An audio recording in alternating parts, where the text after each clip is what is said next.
পরে রেজাল্টটা হওয়ার পরে দেখবা যে তোমার ফ্যামিলি মেম্বার্স বলো বা রিলেটিভস বলো যারাই বলো তোমাকে কিন্তু অনেক কিছু বলে যে এত টাকা পয়সা দিচ্ছি কেন করতেছো না, তুমি কি ঘাস কাটতেছো, কি করতেছো, মানে ফোন টিপতেছো, সারাদিন স্ক্রলিং করতেছো, মানে অনেক কোনো কথা শোনাচ্ছে না। এই কথাগুলো তুমি স্টিকি পেপারে তুমি এগুলো লেখো, লিখে টেবিলের উপরে সুন্দর করে টাঙায় রাখো। কি বললাম? স্টিকি পেপারে লিখে এটা টেবিলের উপরে সুন্দর করে টাঙায় রাখো। যখন বার পড়তে ইচ্ছা করবে না জাস্ট ওই স্টিকি পেপারের দিকে তাকাবা এবং কি কি বলছে, কে কি কি বলছে, পই পই করে হিসাব রাখতে হবে। ভাই এগুলো পই পই করে ব্যাগ দিতে হবে। তুমি কি মেরে মারামারি করে এগুলো হিসাব ব্যাগ দিবা? তোমার এখানে তুমি ধরে নিতে পারো যে তোমার 20 ডে প্লাস রয়েছে, ঠিক আছে? 20 ডে প্লাস রয়েছে কেন ভাইয়া? তার কারণ হচ্ছে ফার্স্টে বলে নেই গুচ্ছ পরীক্ষার্থীরা, তোমাদেরকে আজকে আমি কোনো মোটিভেশন দিব না, কিছু হার্শ রিয়েলিটি কথা বলবো এবং গুচ্ছ পরীক্ষার যে পোস্টমর্টেম অর্থাৎ গুচ্ছ একটা পোস্টমর্টেম অর্থাৎ পূর্ণাঙ্গ একটা ধারণা দেওয়ার ট্রাই করবো। ভিডিওটা খুবই ইফেক্টিভ হবে, ঠিক আছে? তো ফার্স্ট একটা কথা বলি যে এখন তোমাদের পরিশ্রম করতে করতে তোমাদের এমন একটা অবস্থা হয়ে গিয়েছে যে এখন আর পরিশ্রম করার কোনো মন মানসিকতা নাই, তোমার পরিশ্রম করার কোনো ইচ্ছা নাই, পরিশ্রম করতে ইচ্ছা করতেছে না এবং সব তোমার প্রতি যে মানুষের যে একটা চাহিদা, মানে তোমার বাবা মার যে একটা চাওয়া পাওয়া ছিল সেটাও কিন্তু আস্তে আস্তে কমে গিয়েছে, তাই না? তুমি ধরতে পারো যে এটা হচ্ছে তোমার সবচেয়ে প্লাস পয়েন্ট। এই জন্য বলেছি যে একা একা পরিশ্রম করো, জয় তোমারই হবে, ঠিক আছে? তুমি একা একা পরিশ্রম করো, কারণ তুমি একটা জিনিস জাস্ট ইমাজিন করো যে তুমি যখন ঢাবি রাবি জাবি চবি খুবই এগুলোতে পরীক্ষা দিয়েছো, তোমাদের এরকম একটা টেন্ডেন্সি ছিল যে আমাকে চান্স পেতে হবে এবং তোমার ফ্যামিলি মেম্বার্স অর্থাৎ এবং তোমার পাড়া প্রতিবেশী, তোমার বাবা মা ভাই বোন যারা আছে, অল এভরিথিং মানে সবাই একটাই মাত্র চাওয়া ছিল যে অমুকের চান্স হবে। এবং তুমি এমন এমন আত্মীয় স্বজন রয়েছে যেগুলোর সাথে তুমি জীবনে কথা বলতে না, জীবনে তোমার পরিচয় নাই, কিন্তু যখনই তোমার পরীক্ষা হয়েছে, পরীক্ষা থেকে বের হওয়ার সাথে সাথে তোমার ফোনে একটা কল আসছে যে বাবা অমুক এই সে, যে তোমার পরীক্ষা কেমন হলো, রেজাল্ট দিন আবার দেখবা। তুমি রেজাল্ট দেখার আগে তার কল চলে এসেছে, তোমার কি চান্স হয়েছে, কি অবস্থা, মানে এই সব থেকে তুমি অলরেডি অনেক দূরে চলে এসেছো। এখন তোমাদের কথা কি একটু মানে গায়ে লাগতেছে না, মানে এসে লাগতেছে কিন্তু তোমার ভিতরে ঢুকতেছে না, মানে তুমি একটু ফিলিংস লেস হয়ে গেছো, তাই না? তো এরকম যদি হয়ে যায় তাহলে দেখো তোমাদেরকে এখন একটা সত্য কথা বলি, সেটা হচ্ছে তোমাদের ফেব্রুয়ারি মাস এখন শেষ, তাই না? তোমাদের ফেব্রুয়ারি অলরেডি ফিনিশড এবং তোমাদের আহ এপ্রিলেই মোটামুটি পরীক্ষা, এপ্রিলের সায়েন্স এবং কমার্সের পরীক্ষা। তাহলে আমি ধরে নিতে পারি যে এপ্রিল এপ্রিল ফেব্রুয়ারি এখন আমাদের এই মাঝে রয়েছে মার্চ মাস। মার্চ মার্চ আমি যদি ধরি যে এটা 30 দিন, তাহলে তুমি বলতে পারো যে গুচ্ছর জন্য ভাইয়া এখনো 30টা দিন টাইম রয়েছে। আমার হাতে হিউজ পরিমাণ টাইম রয়েছে এবং আমি যেহেতু পড়াশোনা করেছি, তাহলে আবার আমি যদি একটু রিভিশন টাইপ পড়াশোনা করি তাহলে আমার এই 30 দিনে ভাইয়া হিউজ পরিমাণ টাইম এবং হিউজ পরিমাণ সিট রয়েছে, 14K প্লাস সিট রয়েছে। আমার চান্স তো ভাইয়া এমনি হয়ে যাবে। আমি বলবো যে তোমার এই 30 দিনের টেন্ডেন্সি তুমি এমনি বাদ দিয়ে দাও। তোমার এখানে তুমি ধরে নিতে পারো যে তোমার 20 ডে প্লাস রয়েছে, ঠিক আছে? 20 ডে প্লাস রয়েছে কেন ভাইয়া? তার কারণ হচ্ছে এর মাঝে দেখো তোমার ঈদ রয়েছে, তোমার এখানে ঈদ রয়েছে এবং তোমার এই রোজা রেখে অনেক সময় শরীর ক্লান্ত হয়ে যায়, পড়তে ইচ্ছা করে না, বিভিন্ন অকেশন থাকবে, ইফতারে যাবা, ফ্রেন্ডরা মিলে ইফতার করবা, মানে হ্যান ত্যান এ টু জেড, ঈদের পরে আবার দাওয়াত, এটা সেটা অনেক কিছু আছে। যার কারণে তুমি ধরে নিতে পারো তোমার হাতে জাস্ট 20টা দিন টাইম রয়েছে এবং এই 20টা দিন হচ্ছে একদম লাস্ট হোপ। এরপরে তুমি আর এই এডমিশন নিয়ে কোনো হোপ পাবা না। আমি আবারও বলতেছি 20 দিনের পরে তুমি এডমিশন নিয়ে আর কোনো হোপ পাবা না, তোমাদের কোনো পরীক্ষা থাকবে না। এটা হচ্ছে লাস্ট পরীক্ষা, মানে গুচ্ছ।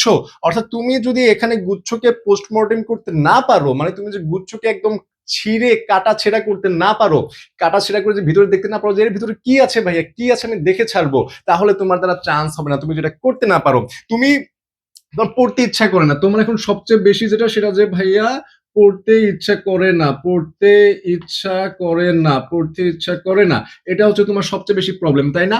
এখন আমি যদি এটা বলি যে তোমার পড়তে ইচ্ছা করতেছে না, এটা তোমাদের সবার, এর আমি একটা সলিউশন বলে দেই। সেটা হচ্ছে তুমি পড়তে ইচ্ছা করতেছে না, তুমি এই যে পরীক্ষাগুলো দিচ্ছ, তোমার পরীক্ষার প্রতিটা কিন্তু এডমিট তোমার কাছে আছে, আছে না? তার মানে এই এডমিটটা তোমার ফাইলে এসে একটার পর একটা জমা হচ্ছে, পরীক্ষা দিচ্ছ এবং সবগুলোতে ফেল। এটা তুমি জানো যে সবগুলোতেই ফেল আসতেছে, চান্স হচ্ছে না, বা ওয়েটিং বা দূরের সিরিয়াল পজিশন আসছে কিন্তু চান্স হবে না, এরকম সিচুয়েশন, মানে তুমি ফেল, তুমি চান্স না পেলে তুমি ফেল, ওখানে আর তোমার কোনো পজিশন দূরে বা কাছে কোনো লাভ নাই।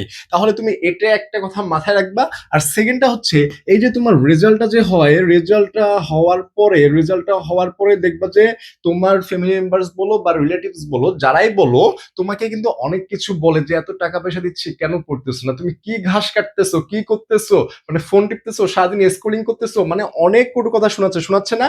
এই কথাগুলো তুমি স্টিকি পেপারে তুমি এগুলো লেখো, লিখে টেবিলের ওপরে সুন্দর করে টাঙায় রাখো। কি বললাম? স্টিকি পেপারে লিখে এটা টেবিলের উপরে সুন্দর করে টাঙায় রাখো। যখন তোমার পড়তে ইচ্ছা করবে না জাস্ট ওই স্টিকি পেপারটার দিকে তাকাবা এবং কি কি বলছে, কে কি কি বলছে, পই পই করে হিসাব রাখতে হবে ভাইয়া। এগুলো পই পই করে ব্যাগ দিতে হবে। তুমি কি মেরে মারামারি করে এগুলো হিসাব ব্যাগ দিবা? নো, কখনোই না। তুমি এটা হিসাব ব্যাগ দিবা কিভাবে? জাস্ট তোমার এই রেজাল্টটা একটা গুড সাইনের মধ্যে নিয়ে এসে তুমি এটা ব্যাগ দিবা। কারণ নীরবতা হচ্ছে সবচেয়ে বড় রিভেঞ্জ, এর চেয়ে বড় রিভেঞ্জ নাই। তোমাকে বলতেছে বলুক না, তারা বলে শান্তি পাচ্ছে বলুক, তোমার এখানে কিচ্ছু যায় আসে না।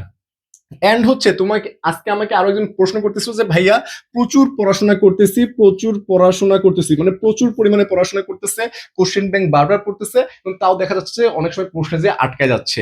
তার এখন করণীয় কি? তোমাদের সবার এই প্রবলেমটা হয়ে যাচ্ছে। তাহলে আমি বলবো যারা প্রচুর পড়াশোনা করতেছো, কোশ্চেন ব্যাংক পড়তেছো, এক্সাম দিচ্ছ, তাহলে তাদের তো আর ভাইয়া কিছু করার নাই, সবই তো করতেছো। ভাইয়া তুমি ফার্স্ট থেকেই তো এগুলো করতেছো না? প্রচুর পড়াশোনা করতেছো, ঢাবির আগে পড়ছো না? প্রচুর পড়াশোনা করছো, কোশ্চেন ব্যাংক সলভ করছো না? করছো, কোচিং এ পরীক্ষা দিছো, এ টু জেড করছো, তাহলে তোমার কেন চান্স হয় নাই? তোমার অনেক কারণে চান্স হয় নাই। তার মধ্যে একটা হচ্ছে যে তোমার কনফিডেন্স লেভেল হচ্ছে একদম ডাউনে ছিল। তোমার কনফিডেন্স লেভেল, ফার্স্ট হচ্ছে কনফিডেন্স লেভেল ডাউনে ছিল। সেকেন্ড হচ্ছে যে আমি চান্স না পেলে আমার ফ্যামিলি মেম্বার্স বা হ্যান ত্যান অমুক লোকজন এগুলো কি বলবে, এই যে মাথায় প্রেশার, এটা ছিল সেকেন্ড। থার্ড হচ্ছে যে পরীক্ষার হলে যে আমি যা পড়েছি এখান থেকে কমন আসবে কি না, এই ব্যাপারগুলো তোমার সবচেয়ে বেশি এসেছিল। এখন তুমি এটা তোমার মাথায় রাখতে হবে যে তোমার এটা যেহেতু লাস্ট পরীক্ষা, গুচ্ছটা হচ্ছে লাস্ট পরীক্ষা, বা চান্স হলে হবে না হলে নাই, তোমার এখানে রিজিকের ব্যবস্থা রয়েছে। রিজিক যদি এখানে থেকে থাকে তাহলে এই রিজিক আর কেউ নিতে পারবে না। তুমি এটা জাস্ট মাথায় রাখো, কনফিডেন্স লেভেল তোমার এমনি হাই হয়ে যাবে, এবং পড়াশোনা ঠিক মতো করো, মানে লিগেল ওয়েতে পড়াশোনা করো, এখানে আর কিছু লাগবে না।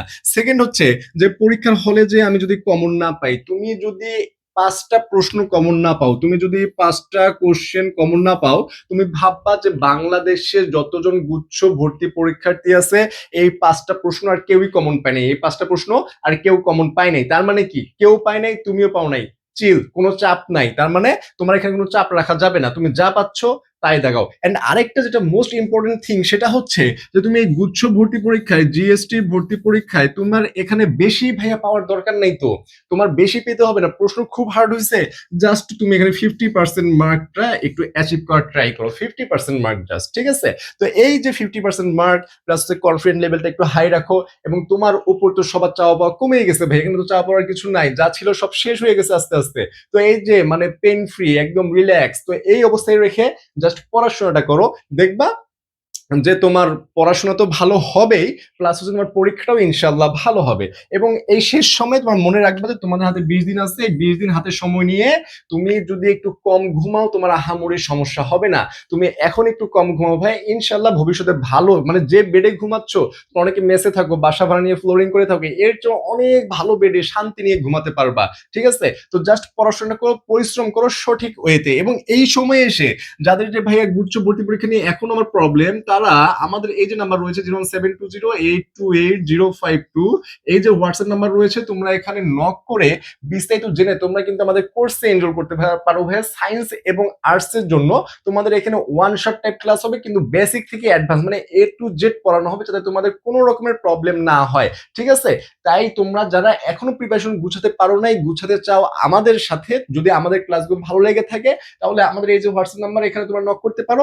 এবং তোমাদের যে ফ্রি ক্লাসগুলো আসতেছে, আমাদের প্রতি সপ্তাহে 1-2টা করে ফ্রি ক্লাস থাকতেছে, এই জন্য তোমরা আমাদের যে চ্যানেল রয়েছে আমাদের পাঠশালা এবং ফেসবুকেও সেম নামে পেজ রয়েছে, তোমরা চাইলে এখানে ফলো এবং সাবস্ক্রাইব করে রাখতে পারো, যাতে ক্লাসগুলো সবার আগে তোমাদের কাছে পৌঁছে যায়। এবং গুচ্ছ নিয়ে কোনো ভার্সি নিয়ে তোমাদের যদি প্রশ্ন থাকে অবশ্যই কমেন্ট সেকশনে জানাবা, এবং আজকে থেকে একটা চ্যালেঞ্জ নাও যে আমাকে চান্স পেতেই হবে, যদি চান্স না পাই সেটা পরের ব্যাপার, কিন্তু আমি চান্স না পাওয়ার পরে কোনো রকমের আফসোস করবো না। এই আফসোসের যাতে না হয়, এই কারণে আমাকে যত কিছু করতে হয় আমি এখন থেকেই শুরু করতেছি। এই চ্যালেঞ্জটা নাও, ইনশাল্লাহ জয়টা তোমার হবে। দেখা হবে বিজয়। আসসালামু আলাইকুম, ধন্যবাদ সবাইকে।